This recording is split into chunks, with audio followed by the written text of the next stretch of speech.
จำนับแต่ความจนพาดิ้นรนเป็นคนไกลถิ่นความทุกข์บีบให้ต้องดิ้นยากนานบ่เศร้าแต่เศร้าหอดคำมาไกลหลายปีติดต่ออยู่กทมบ่ได้ฟังลำคืนนี้เหมือนแค้นไทยถามว่าลืมพางเมื่อบ้านแล้วไป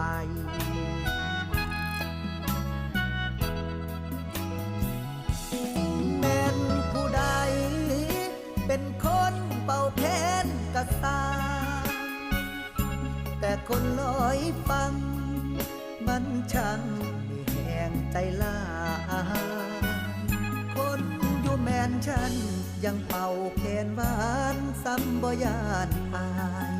ยืนยันว่าเจ้าของ